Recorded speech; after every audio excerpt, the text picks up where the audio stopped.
नमस्कार विद्यार्थियों, स्नातक प्रथम वर्ष में हिंदी साहित्य के अंतर्गत हम मलिक मोहम्मद जायसी द्वारा रचित प्रेमाख्यानक काव्य पद्मावत से नागमती वियोग खंड को पढ़ रहे थे, जहां कवि ने राजा रत्नसेन की परिणीता नागमती की अपार विरह वेदना को व्यंजित किया है।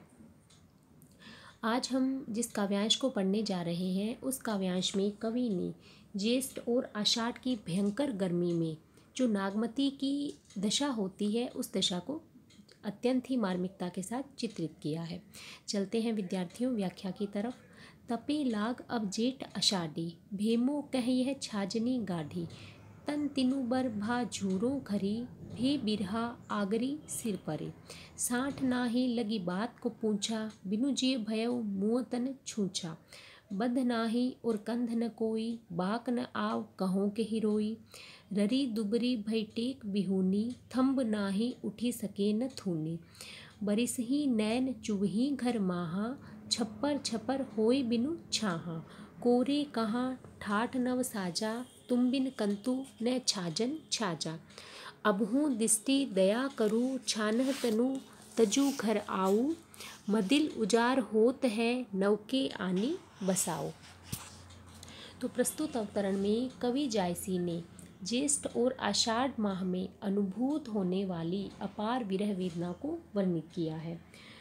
भयंकर गर्मी और आसन वर्षा ऋतु से त्रस्त होकर विरहिणी नागमती की क्या दशा हो गई है, इसी का चित्रण जायसी ने प्रस्तुत पद्यांश में किया है। तो प्रस्तुत पद्यांश के दो अर्थ निकलते हैं, एक तो नायिका परक अर्थ यानी नागमती के संदर्भ में, और दूसरा निकलता है छप्पर के संदर्भ में।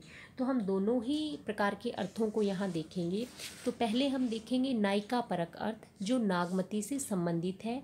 तो डॉक्टर माता प्रसाद गुप्त ने नागमती के संबंध में नायिका परक अर्थ बताते हुए कहा है, तपी लाग अब जेठ आषाढ़ी, भेमो कह यह छाजनी गाढ़ी, तन तिनुबर भा छूरो खरी, भे बिरहा आगरी सिर परे।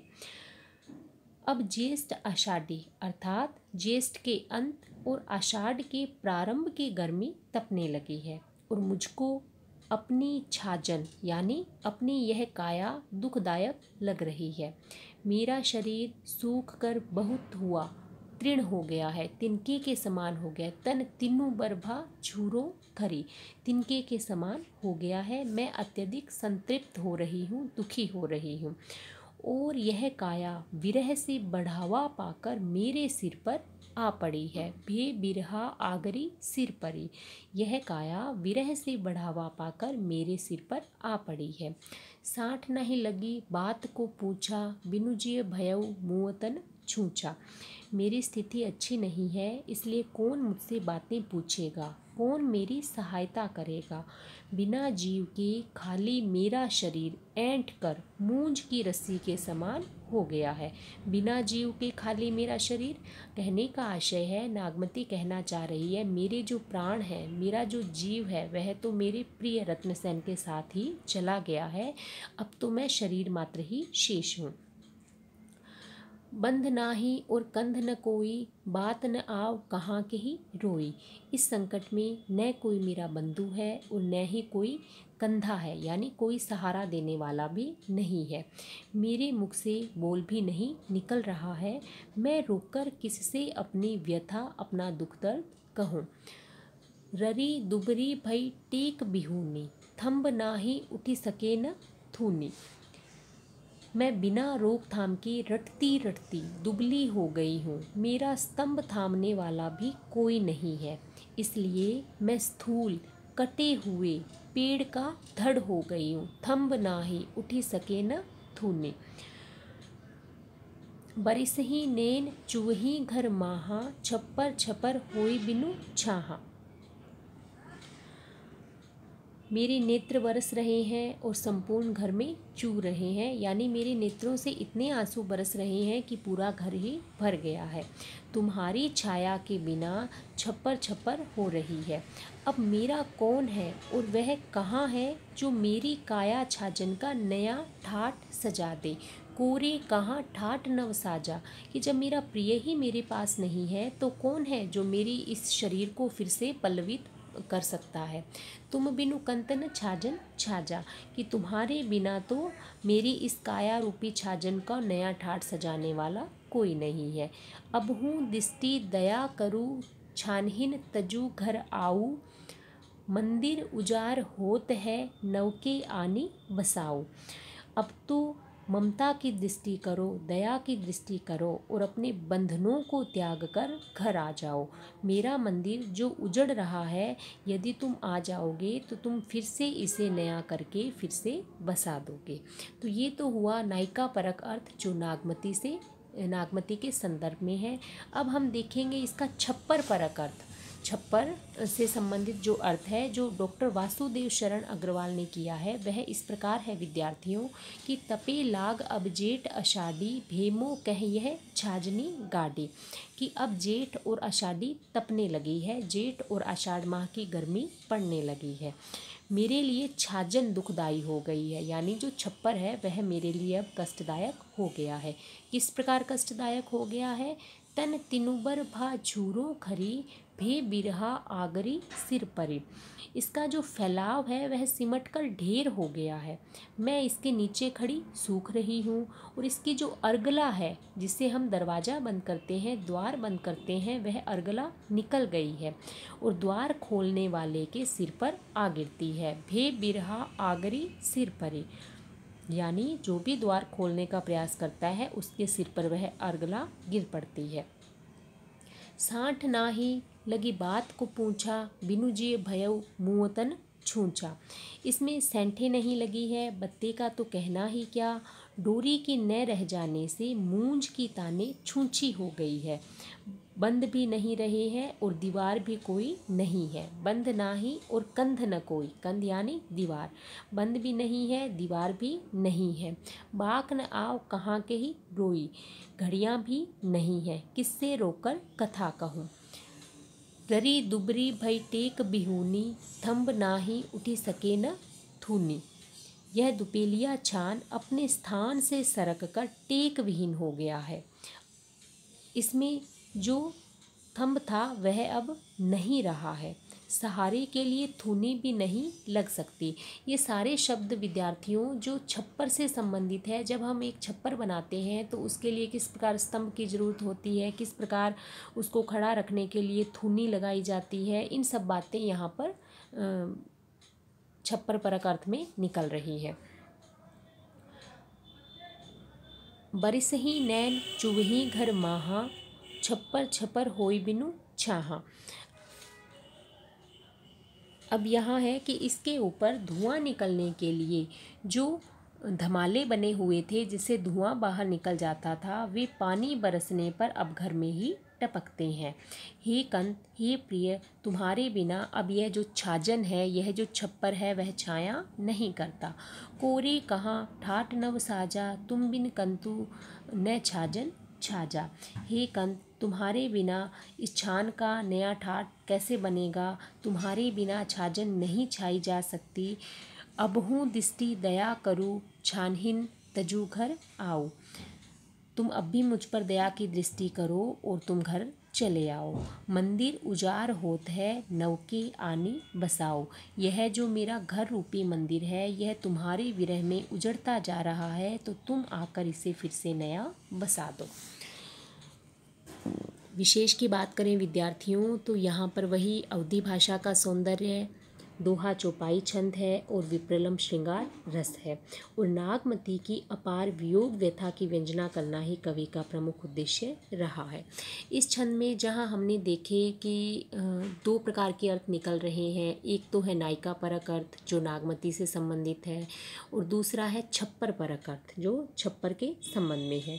तो यहाँ बहुत सारे ऐसे शब्दों का प्रयोग किया गया है जिसके दो अर्थ निकल रहे हैं, जैसे छाजन, बंधु, कंध, सांठी, टेक, मूंज, थम, थूनी, क्योंकि ये नायिका के संबंध में भी अर्थ दे रहे हैं और साथ ही साथ ये छप्पर से संबंधित शब्दावली है। तो जब वाक्य में ऐसे शब्दों का प्रयोग किया जाता है जो प्रसंग का अर्थ देने के साथ ही साथ परस्पर संबंधित कई वस्तुओं के नामों को संकेतित करते हैं तो वहाँ पर मुद्रा अलंकार होता है। यानी ये नायिका नागमती से का जो प्रसंग है उसकी विरह व्यथा को व्यंजित करने वाला, उसकी अपार जो विरह पीड़ा है उसको तो अभिव्यक्त कर ही रहे हैं, साथ ही साथ ये सभी शब्द क्या है, छप्पर से संबंधित है। तो छप्पर से संबंधित बहुत सारी वस्तुओं के नामों को भी ये संकेतित कर रहे हैं, इसलिए यहाँ पर मुद्रा अलंकार का प्रयोग किया गया है। मुद्रा अलंकार के अतिरिक्त अगर हम बात करें तो यहाँ पर दृष्टांत, विरोधाभास अलंकारों का सौंदर्य भी द्रष्टव्य है। रोई गंवायऊ 12 मासा, सहस सहस दुख एक एक सांसा। तिल तिल बरिस बरिस बरु जाई, पहर पहर जुग जुग न सिराई। सोने आऊ पिउ रूप मुरारी, जासो पाव सुहाग सो नारी। सांझ भय झुरी झुरी पंथ हेरा, कोनु सो घरी करे पिउ फेरा। दही कोयल मैं कंत स्नेहा, तोला मासु रहा नहीं देहा। रकत न रहा बिरह तन गरा, रति रति होई नैनन ढरा। पाव लागी चेरी धनी हहा, चूरा नेहु जोरू रे नाहा। बरिस देवस धनि रोई के, हारी परिचित झांकी। मानुस घर घर पूछी के, पूछे निसरी पांकी।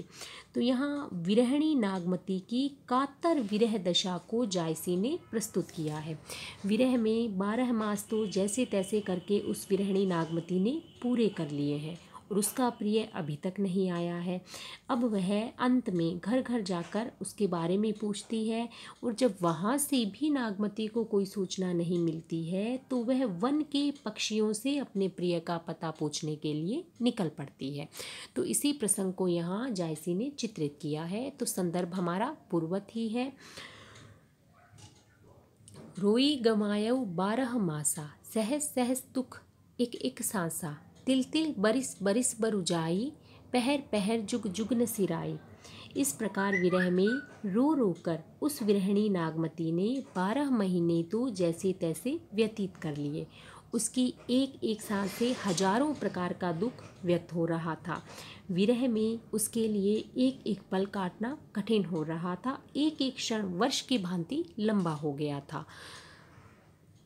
तिल तिल बरस बरस यानी एक एक क्षण एक एक साल के समान लंबा हो गया था। एक प्रहर बीतता था तो ऐसा लगता था मानो एक युग बीता हो। सोने आऊ पिउ रूप मुरारी, जासों पाव सुहाग सो नारी। किंतु उसका वह सुंदर प्रियतम जो कृष्ण के सदृश था वह लौटकर नहीं आया, जिसे पाकर वह वास्तव में सौभाग्यवती कहलाती। सांझ भये झुरी झुरी पंथ हेरा, कौनसु घरी करे पिउ फेरा। संध्या होते ही वह प्रिय की प्रतीक्षा करने लगती और उस मार्ग की ओर देखने लगती जहाँ से उसके प्रत्यागमन की आशा थी कि न जाने वह घड़ी कब आएगी और कब उसका प्रिय पति वापस आएगा। दही जलकर कोयल मैं कंत स्नेहा, तोला मासु रहा नहीं देहा। प्रियतम के स्नेह में, उसके अत्यधिक प्रेम में, विरह में मैं जलकर मेरा जो शरीर है वह कोयले जैसा काला पड़ गया है। शरीर में तोले भर भी मांस नहीं रहा है। मैं इतनी अधिक दुर्बल हो गई हूँ। रकत न रहा विरह तन गरा, रति रति होई नैनन ढरा। मेरा जो शरीर में बिल्कुल भी रक्त नहीं रहा है, विरह तन गरा, और मेरा जो शरीर है वह गलकर क्षीण हो गया है। रंच मात्र भी रक्त नहीं है। सारा रक्त तो आंसुओं के रूप में मेरे नेत्रों से निकल पड़ा है। यहाँ फिर से विद्यार्थियों हमें विरह वर्णन में फारसी प्रभाव दिखाई दे रहा है, जहाँ रक्त मांस ऐसे विभत्स दृश्यों का संयोजन विप्रलंब श्रृंगार के अंतर्गत किया गया है। पाव लागी चेरी धनी हाहा, जारा ने जुड़ावहु ना था। मैं तुम्हारे पैर पड़ती हूँ, हाथ जोड़ती हूँ, तुम घर लौट आओ और उस स्नेह संबंध को प्रिय पुनः जोड़ लो। बरिस देवस धनि रोई के, हारी परिचित झांकी। मानुस घर घर पूछी के, पूछे निसरी पांखी। तो इस प्रकार पूरे वर्ष भर रो रो कर छींक छींक कर वह अपने पति की प्रतीक्षा करती रही। घर घर जाकर लोगों से अपने पति के बारे में पूछती रही और जब उसे कोई सूचना, कोई उत्तर नहीं मिला तो वह राजमहल से निकलकर कहाँ निकली? पक्षियों से प्रिय का पता पूछने के लिए वन की तरफ चल पड़ी। मानुस घर घर पूछी के, पहले तो घर घर जाकर मनुष्यों से पूछा, और जब बात नहीं बनी तो पूछे निसरी पांखी। पांखी यानी पक्षियों से प्रिय का पता पूछने के लिए वन की ओर चल पड़े। तो वही नागमती की विरह वेदना का निरूपण हमें इसमें दिखाई दे रहा है। विप्रलंब श्रृंगार रस है, अवधी भाषा, दोहा चौपाई छंद, अतिशयोक्ति अलंकार।